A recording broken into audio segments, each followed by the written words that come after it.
ya para darle las buenas tardes para dialogar con el ingeniero Gabriel Ariz Navarreta, integrante del grupo Ecos de nuestra ciudad, a quien le vamos a dar las buenas tardes.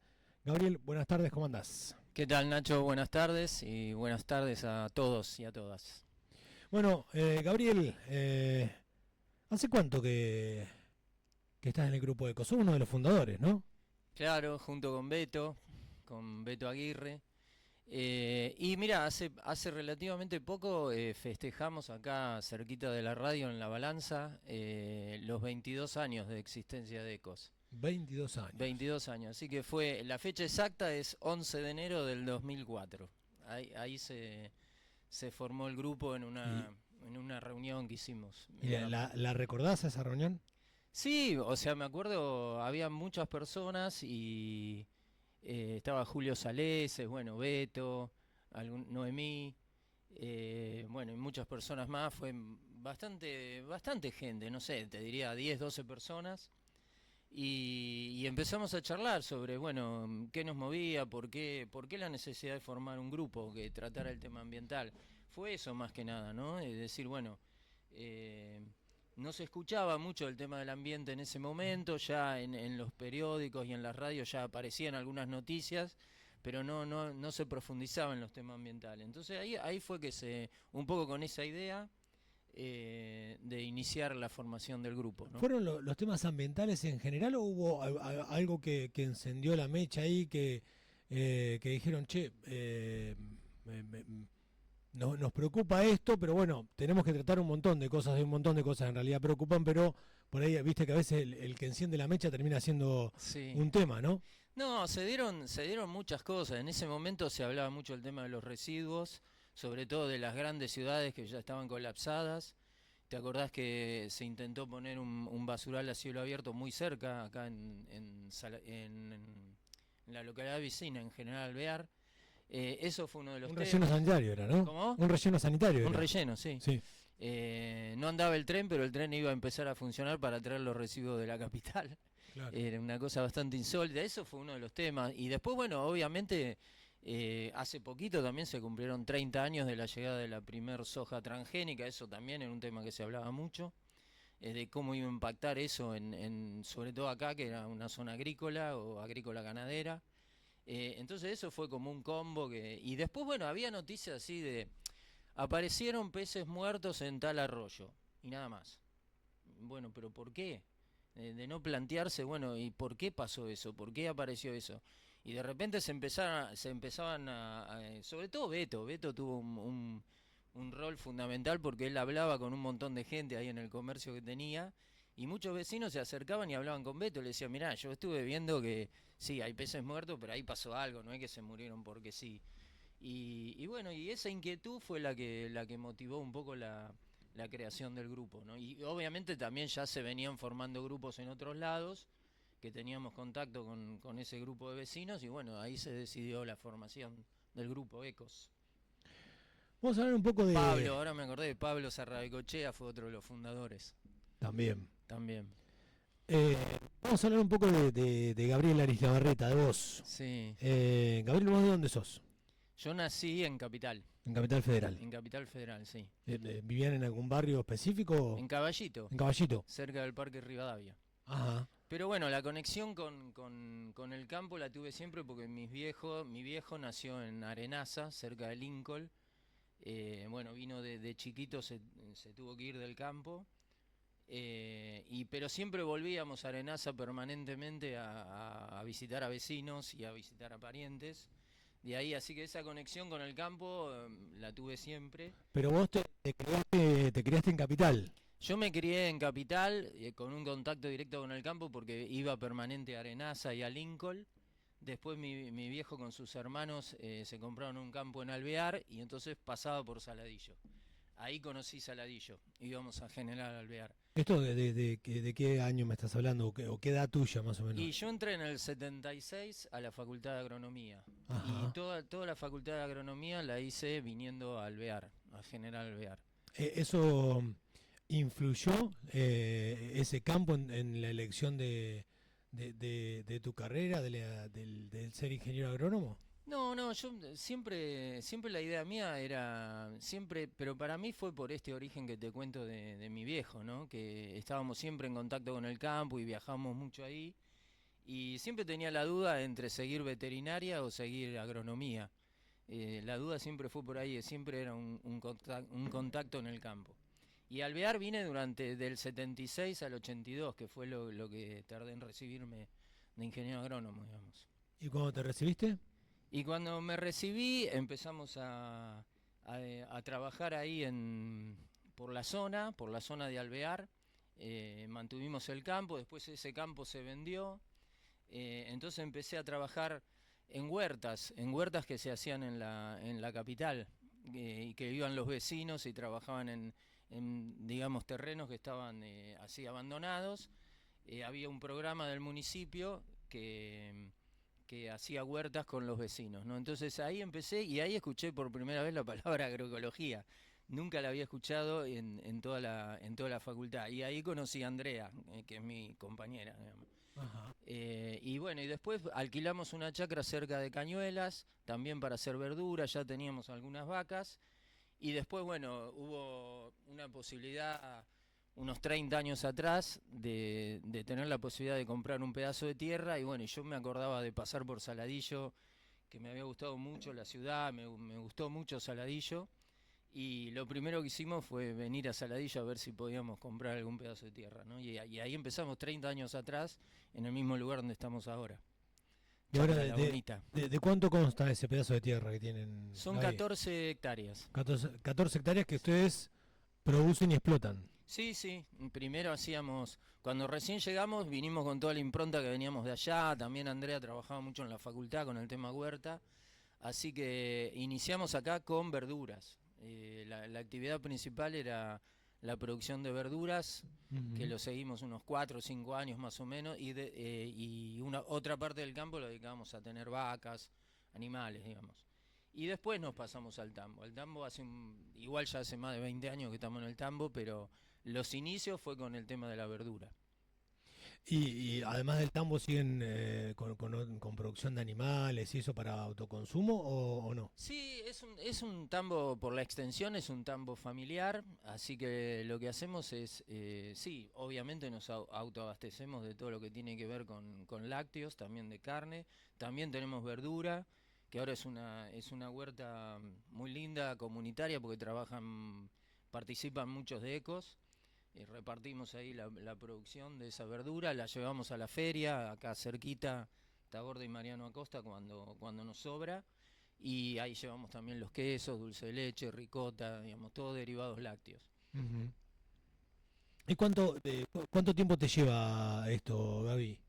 ¿De qué, por De, ejemplo? de, de ustedes en lo diario, digo, es como el trabajo en el campo, te levantás y siempre tenés algo para hacer. Y yo ya tengo la rutina de levantarme temprano, ordeñar, no tan temprano como me levantaba antes.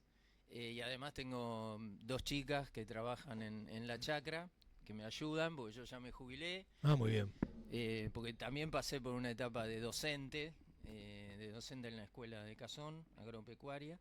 Ya me jubilé, así que la verdad que ahora la idea nuestra es disfrutar de tener ese privilegio.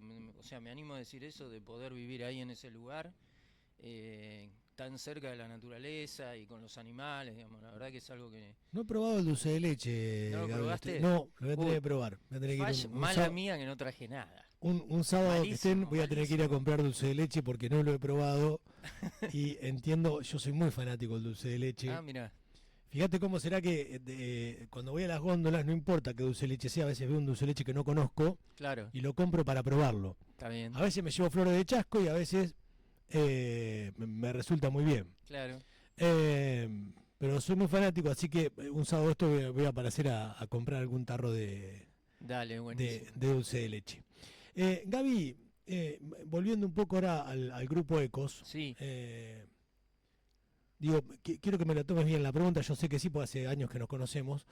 Eh, sos ingeniero, te metiste en un grupo que tuvo épocas muy combativas.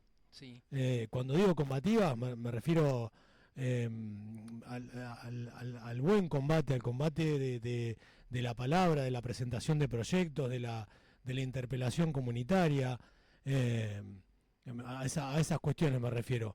Digo, ¿te costó esto? Eh, no, la verdad que no. Te digo la verdad, cuando pasaban esas cosas, sí, era combativa la palabra y entiendo lo que estás preguntando, en el sentido de tratar de cuestionar eh, el modelo hegemónico, digamos, lo que desde todos lados imponían, incluso en la facultad que yo estudié. Eso sí fue muy fuerte, digamos, estar tanto tiempo en la facultad estudiando, que me encantaba, y después encontrarme con otra realidad que no la había podido ver en la facultad, ¿no? Digamos, los daños que producían los venenos, los agrotóxicos, cómo impactaba eso en la propiedad de la tierra, en los pequeños productores, en los medianos productores. Y eso sí fue de mucha discusión, fue de mucha discusión, pero creo que fue positivo, ¿no? Porque Saladillo fue de las primeras ciudades que logró tener una ordenanza que un poco regule todas esas cuestiones. Fue de las primeras ciudades, en el año 2008. Lo mismo ocurrió cuando fue el auge del engorde a corral, ¿no? Que empezaron a irrumpir por todos lados. Fue en el mismo año, en el año 2008. Así que fue duro, pero no, nada, la verdad que yo creo que lo pudimos suplantar con lo colectivo, es decir, justamente con la formación de un grupo. Si hubiera sido algo individual, que una persona va contra todo, sí, seguramente hubiera sido mucho peor, pero al sentir el respaldo del grupo en sí y estar todos, digamos, con las ideas claras de por qué planteábamos esas cosas, la verdad que sí, hubo momentos duros, muy duros, pero bueno, pasaron, listo, ya está. No es algo que tengo en la cabeza como, uy, qué desastre. ¿Te queda un balance positivo del grupo ECOS? Totalmente, totalmente positivo, es decir, con un montón de cosas que se lograron, pero nosotros lo que sentimos es que incluso la gente que por ahí no está de acuerdo, hay como un reconocimiento, digamos, son 22 años que mantuvimos una línea, digamos, no la fuimos cambiando según que otras de los cuestionamientos eran a qué partido político respondíamos, no, a ninguno, digamos. Hacemos política porque es hacer política, No partidaria. pero no es partidaria. Eso creo que la gente ya lo tiene claro. Y el balance es positivo. Te voy a reconocer a vos y al grupo en general eh, con varias cuestiones. Por ahí no he coincidido, no he estado de acuerdo, hasta con algunas formas, puede Sí. que no haya estado de acuerdo, pero yo siempre digo y reconozco en todo ámbito y aún en mi ámbito periodístico también, que si no hubiera sido por ustedes, esas ordenanzas no hubiesen existido. Ujú. Seguramente no salieron como ustedes las pedían, Sí.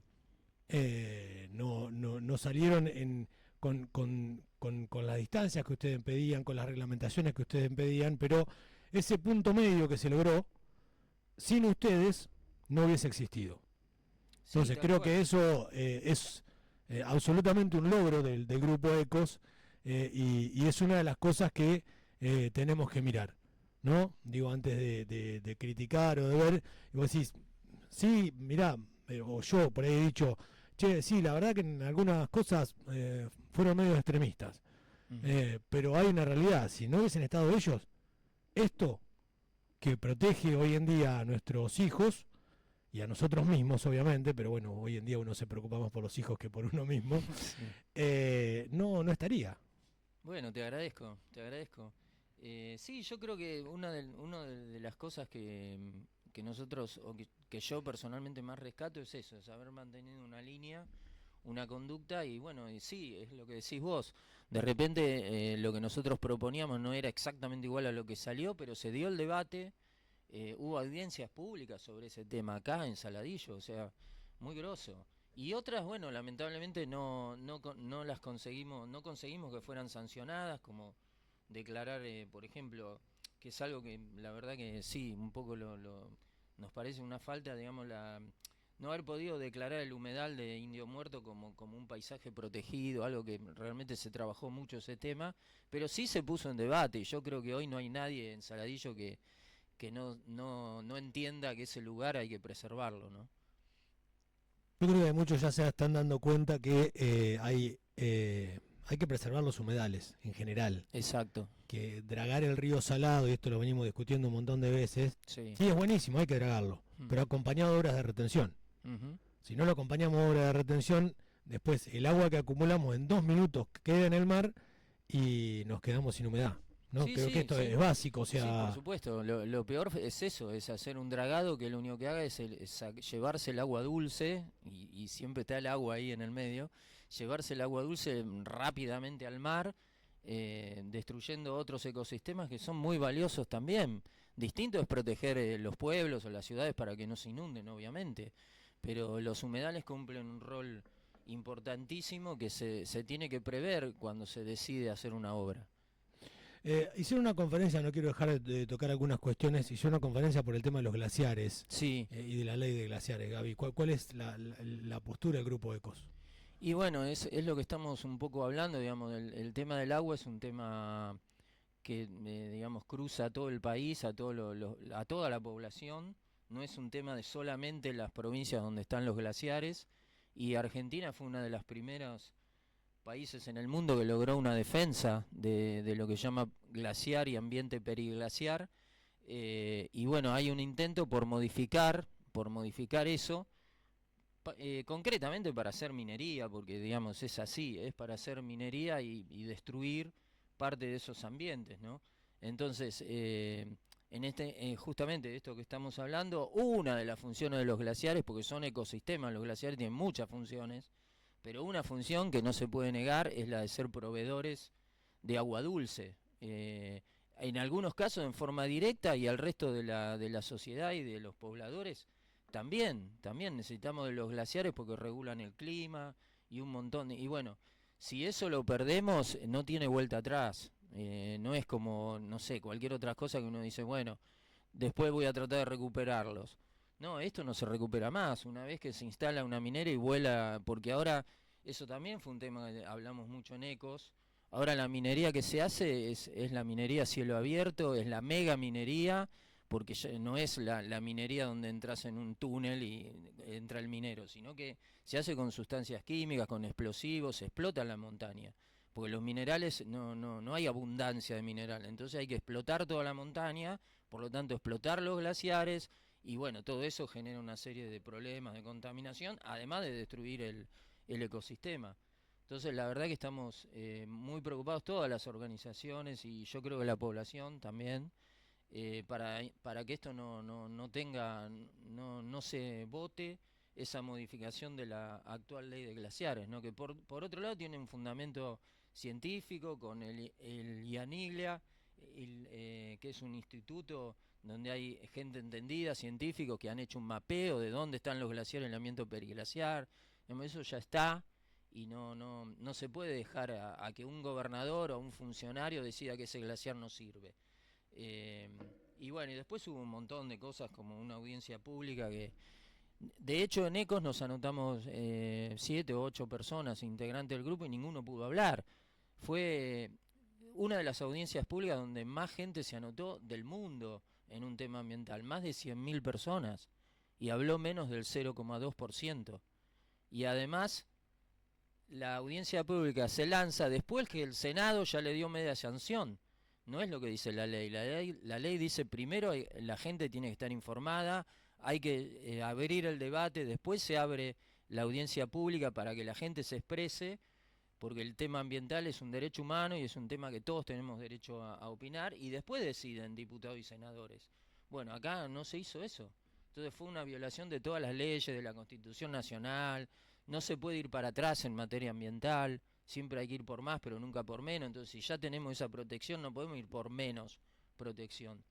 Así que bueno, hay un montón de cuestiones ahí dando vuelta que son, la verdad que ojalá no se vote. Ojalá los diputados que tienen que votar ahora entiendan lo que dijo la gente. Ese poco porcentaje de gente que fue impresionante, la forma en que se expresaron, los conocimientos y todo lo que dijeron, mayoritariamente en contra de que se modifique.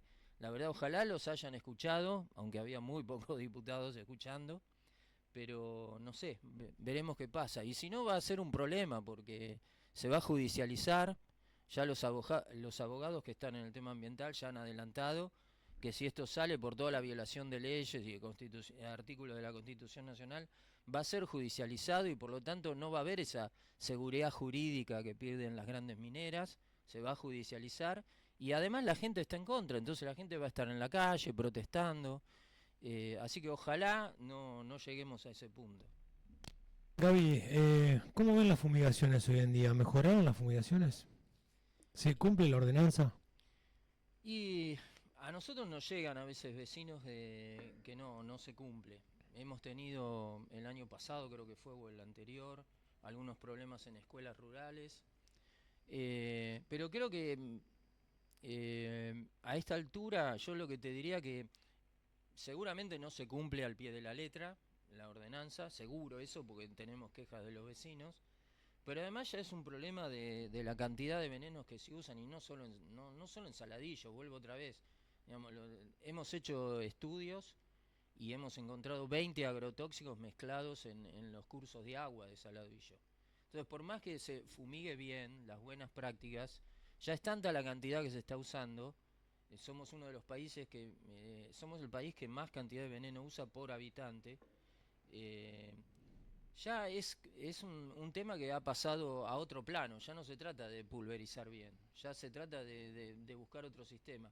Y ahí es otro gran logro el año pasado, que fue que Saladillo tenga una ordenanza de promoción de la agroecología, que vamos a trabajar junto con los funcionarios, vamos a ir a ver cómo podemos ayudar, porque se votó por suerte y por unanimidad el año pasado, creo que fue en diciembre.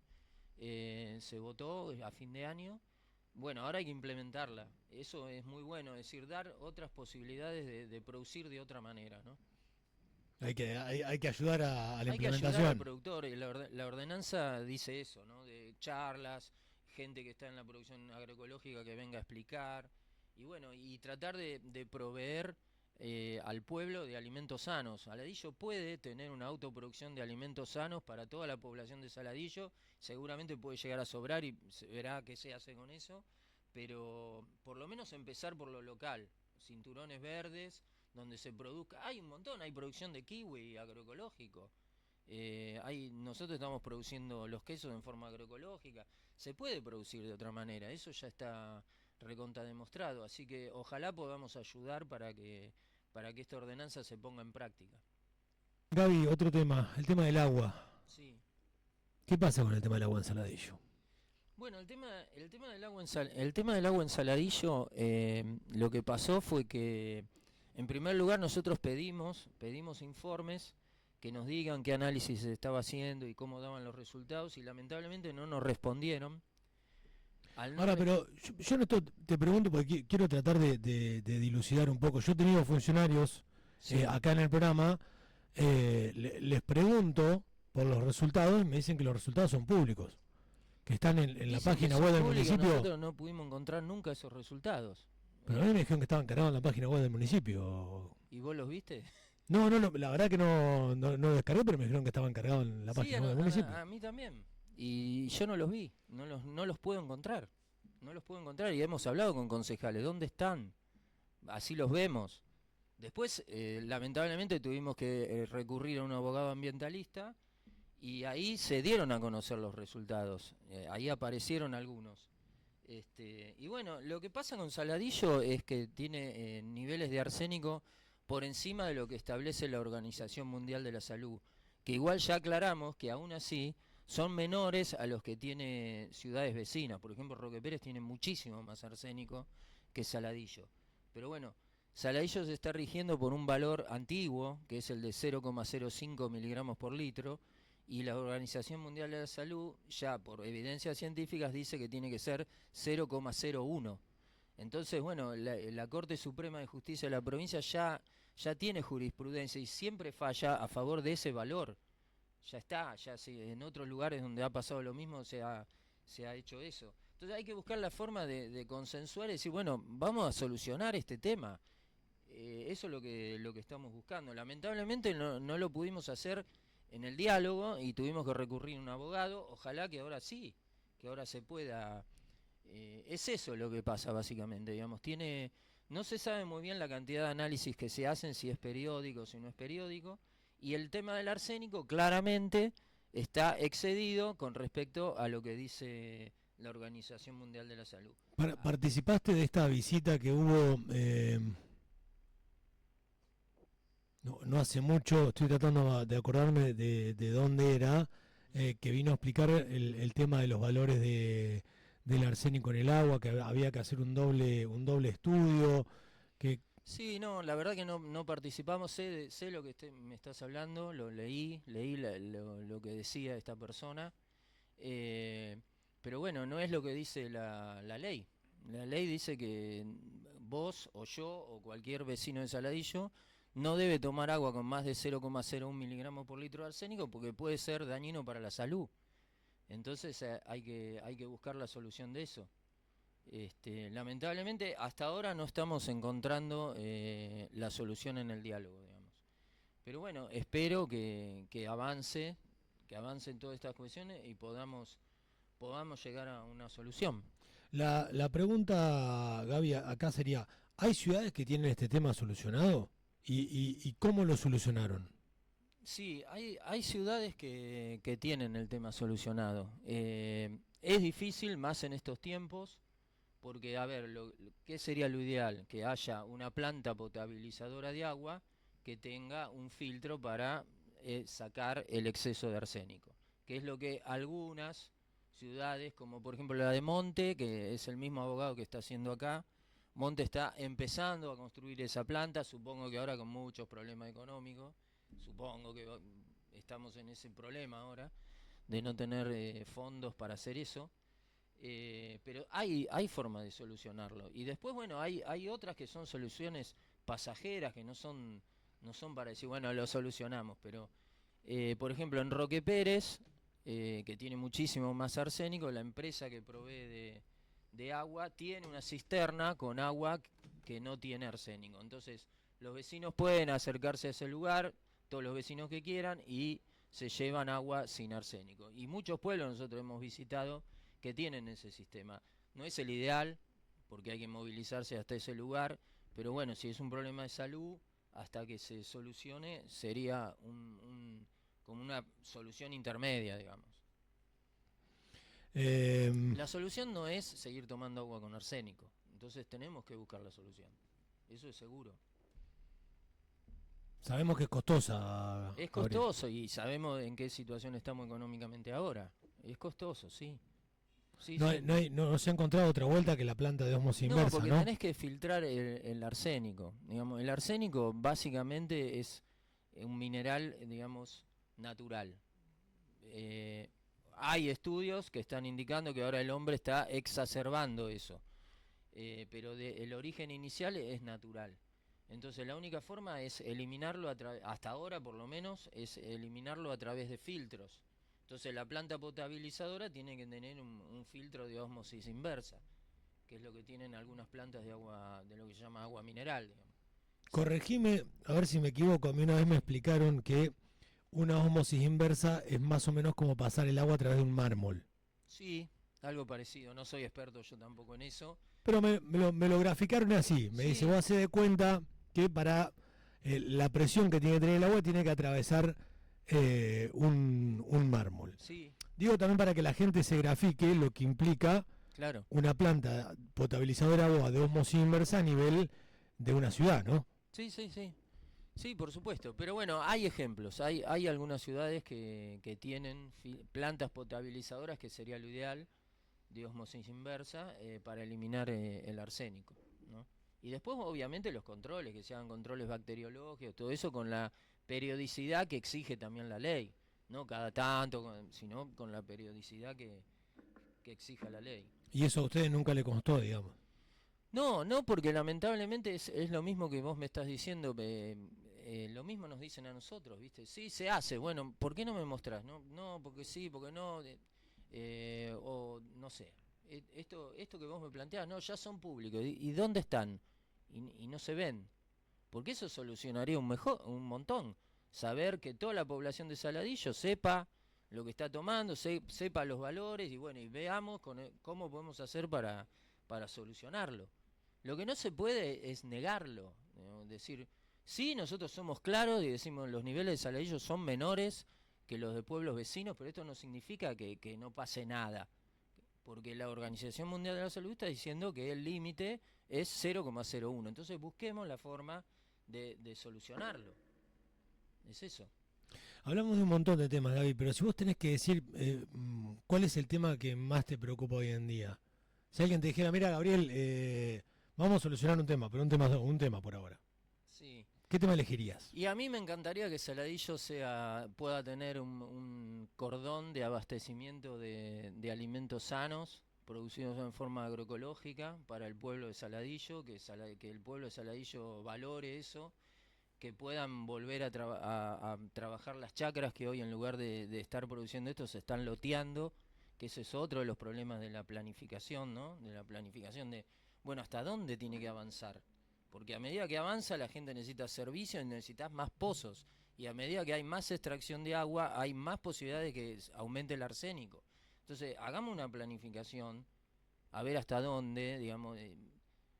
Yo, por ejemplo, ahora vuelvo a Buenos Aires y no puedo entender cómo yo vivía ahí. Porque es increíble, no entiendo. ¿Qué hacía acá? Dije, digo, ¿no? Claro, cómo caí acá y cómo estuve todos esos años viviendo ahí sin darme cuenta de nada, porque son ciudades colapsadas, totalmente colapsadas, por donde lo quieras mirar, con la gente durmiendo en la calle, con los residuos por todos lados, tirado, con, no sé, una cosa increíble. Y yo creo que a mí siempre me gustó las ciudades del interior y en particular Saladillo, que es la que más conocía, por eso, porque decís, che, es otra cosa, ahí están pasando en bicicleta por la calle mientras hablamos, no sé. ¿Y por qué no defendemos eso, no? A veces me da la impresión que queremos parecernos a Buenos Aires. Yo digo, no, por favor, no. Gaby, la pregunta que siempre surge también con esto de la agroecología ¿es viable económicamente la agroecología? Sí, es viable Vos económico. te consideraste un privilegiado, pero vos también tenés 14 hectáreas. Sí, No todo el mundo tiene acceso a obvio. 14 hectáreas. Bueno, Algunos tienen mucho más, es verdad, pero algunos no tienen acceso a 14 hectáreas para armarse una producción. Tienen otro laburo, tienen su laburo con el cual subsisten y a veces tampoco pueden autoproducirse. Eh, Digo, y se requeriría de pequeños productores como vos que les alcance para ustedes y les sobre para poder abastecer al resto de la comunidad, ¿no? sí, ahí ya entraríamos en la discusión del rol del Estado. Digamos, yo creo que las políticas de Estado que ayuden a ese productor pequeño a poder desarrollarse, a poder. O sea, volviendo otra vez a un poco a cómo empezó la charla de estos 30 años desde que llegó la primer soja transgénica. Yo, por ejemplo, en casa, en la chacra, uno de los temas que tengo es la dificultad yo no tengo maquinarias, la dificultad para conseguir a alguien que venga y me siembre. Porque obviamente mis 14 hectáreas no dan para que yo me compre un tractor y todo. Y está todo diseñado para grandes extensiones. Entonces nadie viene y dice, che, Y tengo el dos. contratista no le conviene irte a hacer las 14 No, hectáreas. no porque tiene las maquinarias para hacer extensiones grandes. Entonces ahí creo que tiene que estar el rol del Estado, en maquinarias que puedan, en incluso contratistas de pequeñas producciones, de pequeñas extensiones y generar ese trabajo y a su vez que se multiplique, generar también a alguien que cuide ese tractor, un mecánico de esos tractores, algunos que hagan maquinarias chicas y no todo gigante. Y entonces yo particularmente es una de las problemáticas más grandes que por lo menos yo veo y también hablando con otros productores agroecológicos con lo mismo. Eh, pero desde el punto de vista económico es viable, digamos, ya hay un montón de años de experiencia con distintas producciones y son viables. Ni hablar ahora que con todo este tema de cómo está el mundo, con la guerra y qué sé yo, por ejemplo, los fertilizantes, que son todos derivados del petróleo, valen fortuna. No sé cómo van a hacer ahora para fertilizar toda la cantidad de hectáreas de soja y de maíz que se hace con el otro sistema, ¿no? ¿Y Eh, vos usás fertilizantes? no, fertilizantes químicos no Pero usamos. sí orgánicos. Hacemos compost para todo lo que es la huerta y todo eso, sí. Después hacemos muchas rotaciones. Nunca hacemos monocultivos, siempre rotaciones. Siempre incorporamos a la tierra leguminosas que aportan nitrógeno. Todo un manejo, digamos, de pensar el sistema en su conjunto, ¿no? y no solamente de aportar un nitrógeno para que ese cultivo crezca, sino que es una de las diferencias. En la agroecología mira el sistema en su conjunto. No quiero armar lío, Gaby, pero recuerdo más o menos por dónde estaba, no recuerdo la ubicación exacta de la chacra, pero ¿y cómo te manejas con los vecinos? Bueno, eso en su momento, cuando se discutió la ordenanza, tuve bastantes discusiones porque al lado de casa se pulverizaba, digamos. Era un momento que yo estaba rodeado de soja y por lo tanto se pulverizaba. Con la ordenanza donde nosotros estamos, hoy no se puede pulverizar. Y ahí no se pulveriza, digamos, en todo lo que es los alrededores no se pulveriza. Pero sí lo que estuvimos viendo con toda la familia en todos estos años, lo que avanzó son los loteos. Las chacras esas se fueron vendiendo y se fueron vendiendo para ser loteadas. No hay un avance de la producción agroecológica, que ojalá se logre con esta ordenanza, ¿no? Ojalá. Pero es un combo, porque, digamos, el tema del avance de los loteos es un tema, ¿no? Que avanzan sobre todo las chacras, entonces se va a quedar sin chacras Saladillo. Porque para todos los lugares donde vos salís, que eran toda la zona de chacras, hoy son loteos. Entonces va a llegar un momento, que es uno de los problemas que hay, ¿no? Porque después la gente va a vivir y no se actualiza la ordenanza, entonces ahí lo empiezan a fumigar porque cada vez está más cerca de los campos más grandes. Claro. Entonces tiene que estar planificado eso y pensado y tiene que haber una decisión política de avanzar hacia ese lugar. No, y además hay una realidad también, que es una cuestión a analizar. También el avance de los loteos, en cualquier momento, una persona que tenía un campo económicamente rentable, que no hacía producción agroecológica, se va a encontrar de un año para otro que ya no lo puede explotar más de la forma en que lo estaba explotando, al menos. Sí, sí, porque va avanzando la urbanización y entonces en algún momento se va a tener que cumplir la ordenanza que hoy por hoy son 500 metros, digamos, de donde finaliza la zona urbana. Gaby, y me meto un poco en tu vida, no tu vida privada, en tu economía privada, me contás lo que quieras y lo que puedas. La producción de ustedes, vos me decías que, por supuesto, parte producen de autoconsumo y parte para vender y poder, por supuesto, sobrevivir, porque no se paga todo Sí, sí. con la producción, ¿no? Solamente en Saladillo, solamente venta particular, tienen venta a negocios. En este momento el grueso de la producción es para Saladillo. Unos años atrás habíamos alquilado una chacra que hoy justamente hoy está en venta porque se avanzó también el loteo, entonces no la podemos alquilar más. Pero en ese momento que teníamos más animales y más extensión, también agroecológico todo, sí, había momentos que también abastecíamos a otros lados, por ejemplo a Buenos Aires, a La Plata, Mar del Plata, con alimentos. O sea que nos alcanzaba para proveer acá autoconsumo y además para llevar a esos lugares. Hoy es todo Saladillo, diría yo, porque solamente nos quedamos con la chacra nuestra, la que alquilábamos no la podemos seguir alquilando, ¿no? ¿Y venta particular? Venta particular, sí, sí, sí, también. Sí, sí. No, pero digo, me decís Saladillo, ¿venden a negocios de Saladillo o No, individuos? en algún momento llevábamos a negocios también. Hoy ya tenemos menos cantidad de animales. También forma parte de esta etapa de nuestras vidas, ¿no? Claro. Que es lo que te decía antes. Al principio, exacto. Como que en este momento nuestro planteo es, bueno, che, la verdad que estamos contentos con lo que hicimos, está buenísimo y vamos a disfrutar de esto y no nos estamos enloqueciendo con ir mucho más allá de eso, ¿no? Entonces el grueso va a la feria agroecológica nuestra y venta particular acá en Saladillo, pero no tanto en comercio, en algún momento sí. Y con la verdura ni hablar, con la verdura íbamos a los supermercados, a todos lados, acá en Saladillo. Y con los lácteos y todo, ¿tienen las habilitaciones correspondientes? Sí, estamos anotados en el Ministerio de la Provincia de Buenos Aires de Asuntos Agrarios y ahí estamos cumpliendo con todas las reglas, digamos. Incluso nos anotamos como de producción agroecológica. Ajá. ¿Y los venden como producción agroecológica? Lo vendemos como producción agroecológica, sí, sí, sí. ¿Y ustedes garantizan que no tiene un solo químico? Absolutamente. No tiene voy a ser honesto, no tiene ni un solo químico que nosotros hayamos tirado. en el ambiente. Claro, sí, bueno, está bien, no podés garantizar. Es lo que te decía antes, ¿viste? Ya el problema no es más grave que pulverizar bien. Es mucho lo que estamos usando. La verdad que es mucho, todos los, no nosotros como que se entienda la gente que está escuchando, Sí, sí. el sistema, digamos, de producción agrícola, la verdad que está usando una cantidad muy alta y se está yendo de las manos, digamos, es como que está apareciendo en el agua, en el aire, los estudios. Acá hicimos estudios de residuos de glifosato en la orina y el 20% de la población de Saladillo en la ciudad tiene eso. Pero también pasaba lo mismo en Capital Federal. Así que no es un problema de que esas personas estaban cerca donde se pulverizaba, ¿no? Los alimentos están Claro. viniendo, o el aire, O no sea, sé. en el procesado o viene por otro lado, digamos, porque si es lo mismo en Saladillo que en Capital. Y claro, claro, claro. Por eso te digo que el tema es complejo, la verdad que es complejo.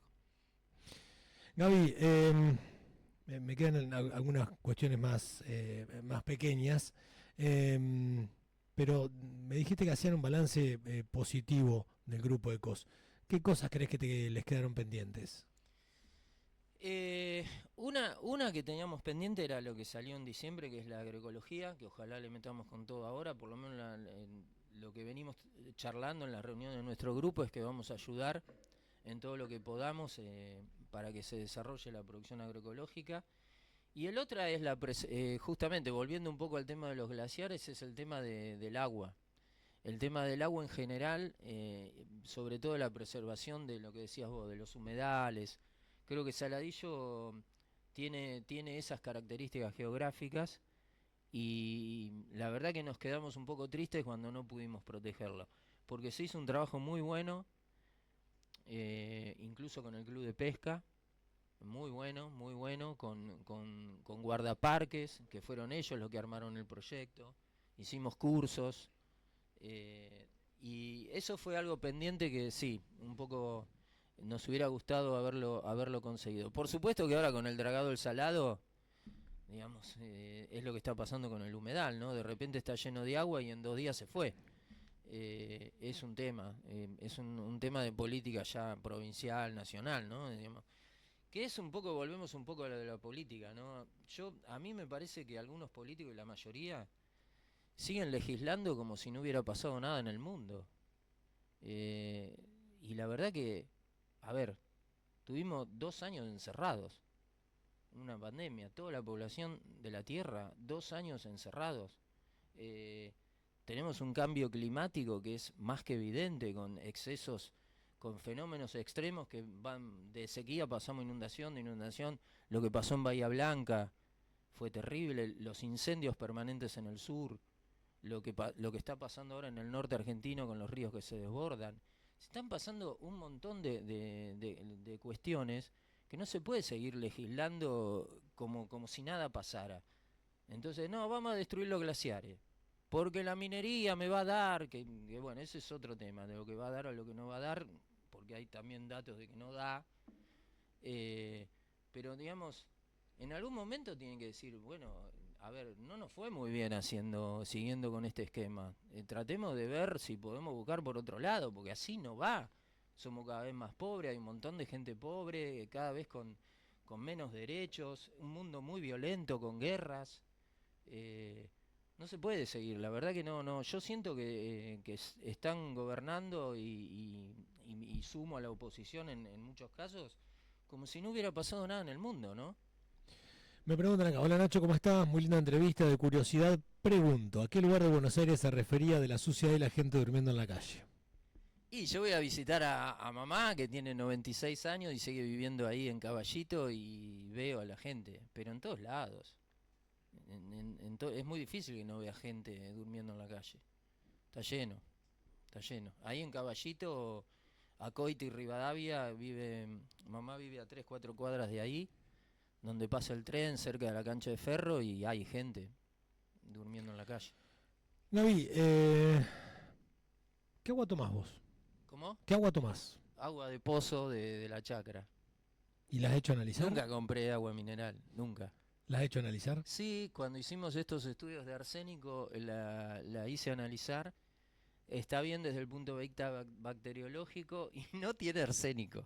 No tiene arsénico. No, Porque es más superficial. porque es más superficial. Ese es el tema. Son pozos de 15, 20 metros Claro. y entonces no llega a levantar el arsénico. El arsénico está más en los acuíferos. Está más cuando llegas a los acuíferos. Por eso el tema de la planificación, ¿no? Si la planta urbana sigue aumentando y vos tenés que seguir haciendo pozos hondos para llegar a eso, y bueno, el problema del arsénico se va a hacer cada vez más complejo, como pasó en otras ciudades. Nosotros por ahora tenemos un nivel alto de arsénico, pero insisto, no tan alto como en otras ciudades, pero si seguimos sin hacer nada, podemos llegar a la situación de otras ciudades, que es grave, gravísima. La última te voy a preguntar, Gaby, después cerrás con lo que vos quieras, si tenés ganas y si no está bien. ¿Alguna vez te tentaron a participar en política partidaria? Y alguna vez me mandaron algún mensajito, pero nunca, no, qué sé yo. ¿Nunca no te tan- interesó participar en política partidaria o no te interesó el que te mandaba el mensaje? No. Porque a veces hay que ser honesto, a veces te pueden invitar, pero bueno, no te voy a toca la ser honesto, persona, las dos cosas. no te toca la persona adecuada, porque a veces por ahí te invitan y decís que no, y por ahí otro día te invitan y la persona que te invitó Claro. te cierra de otra forma y le decís que sí, qué sé yo. Claro. No, la verdad que siempre me gustó seguir donde estoy, digamos, pero sí me acerco, hablo con políticos, y desde ECOS un montón de veces, con todos los proyectos que tenemos que hablar con la plana política, digamos, así que, pero no de militar en un partido político, no por lo menos ahora, cuando estaba en la facultad sí, pero no ahora. Gaby, muchísimas gracias por No, la visita. gracias a vos, muy lindo, muy cómodo.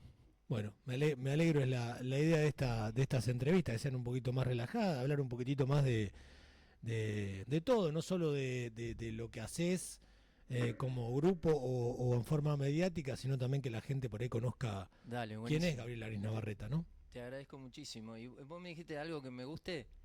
En algún momento, cuando puedas, en cualquier programa de la radio, busca Pescado para Todes, Río Místico, que es el disco que grabamos con una banda que tenemos también así de rock. Muchos son de Ecos, otros no. Hicimos una banda y tenemos música que también tienen letras ambientales. Eso me gustaría en algún momento. Bien, cómo no, pero alcánzamelo, ni me lo hagas buscar, Gaby. Dale. Mandame, Después te lo mando. me lo mandás por mail, por WhatsApp, por lo que sea, hoy en día. Ahora que me decís, vinimos con la banda porque acá hay había, no sé, un programa que entrevistaba bandas y de rock. Puede ser el que conducía Flavia Gallo. Claro. Ah, y, bien, sí. y sí, ahora mira, me acordé recién. Así. Y mira, no, es raro, si se lo mandaron, Después te los mando en algún momento. no tengo ningún tema bajado. No se lo han mandado, pues si no Flavia me los mandaba y yo los bajaba en la compu. Puede ser. Bueno, Gaby, nada, muchísimas gracias por la visita. Gracias a vos, abrazo. Bueno, así hablábamos con Gabriel Laris Navarreta del grupo Ecos, pasando aquí por punto de partida.